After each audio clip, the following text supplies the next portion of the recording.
নমস্কাৰ বন্ধু বান্ধৱীসকল, মই আজি তোমালোকক দেখাম কেনেকৈ নিজৰ মোবাইলতে অনলাইনৰ কাৰণে ফটো ডকুমেণ্টবোৰ কেনেকৈ ৰিচাইজ কৰিব পাৰে তাক দেখাম। প্ৰথমে প্লে ষ্ট'ৰত গ'লা, গৈ ফটো এণ্ড পিকচাৰ ওপৰত যিটো দেখিছে সেইটোত ক্লিক কৰিবা। মই ইনষ্টল কৰা আছে, ইনষ্টল কৰি ল'বা। প্ৰথমে মই কৈ থোৱা আছে, মই অ'পেন কৰিম। ডাটাটো তোমালোকে টেগ ফটো মাৰিবলৈ কৰিব পাৰে, চিলেক্ট অপশ্যনত কৰিব পাৰা। চিলেক্টত গৈ ইয়াত ৰিচেণ্ট আছে, মই ইমেজত গৈছোঁ। ইমেজত যোৱাৰ পাছত মই মোৰ ফাইলৰ পৰা দেখাইছোঁ। এখন মাৰ্কশ্বিটখন দেখাইছোঁ, এখন দীঘল হয়। এখন এতিয়া তোমালোকে দেখিব পাইছা 2.8 MB। চাইজটো মই এতিয়া চাইজ কাষ্টম। এইটো তলত মাজত দিয়া এইটো চাইজ, ৰিচাইজত ক্লিক কৰিবা। ক্লিক কৰাৰ পাছত ওপৰখিনি কৰিব নালাগে, তলৰ কাষ্টমত দেখিছা ইয়াত ক্লিক কৰিবা। মই এতিয়া 500, ৱেটটো 500 দিম, হাইটটো 700 দিম। 81 MB বনিব দেখিছা, 153 KB। এখন ডকুমেণ্ট হৈ গ'ল। আকৌ নেক্সট যদি তুমি দীঘল হয়,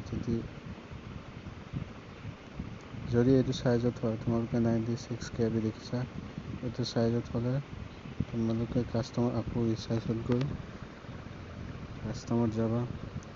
এইটো তোমালোকে ৱেটটো 700 দিবা আৰু হাইটটো কমাই দিবা, হাইটটো 500 দি দিবা, হৈ যাব। এনেকুৱা ডকুমেণ্টবোৰ এইটো ছিষ্টেমত হৈ যাব। 81 KB তোমালোকে দেখিছা, আপডেট কৰিব পাৰিবা। আকৌ বেলেগ ডকুমেণ্ট যেনে নাম ছিগনেচাৰটো নিবলৈ হ'লে কাষ্টমত যাবা। আকৌ এইটো তোমালোকে হাইটটো দিবা 100, ৱেটটো 150 মান দি দিলে হৈ যাব। ইমান কৰিলে দেখিবা, ইমান হৈ যাব 10 KB। তাতকৈ কৰিব পাৰিবা।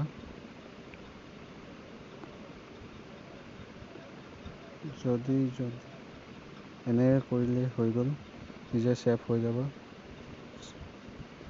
ফটো চাইজ ইয়াত ছেভ হৈ যাব। এতিয়া ৰিচেণ্টলি বনোৱা এইবোৰ দেখাব। অতি সাধাৰণতে সহজ হয়, তোমালোকে কৰিব পাৰিবা। থেংক ইউ ফৰ ৱাচিং। যদি ফটো হয়, ফটোটো বনাব পাৰিবা, কিন্তু তোমালোকে অনলাইনত যিমান চাইজত বনাবলৈ দি আছে সেই চাইজৰ মতে বনাব পাৰিবা। সেই চাইজৰ মতে বনাবা। আৰু মই দেখাই দিছোঁ ফটোখনত কিমান বনাব লাগে। ফটোখন বনালে ৱেটটো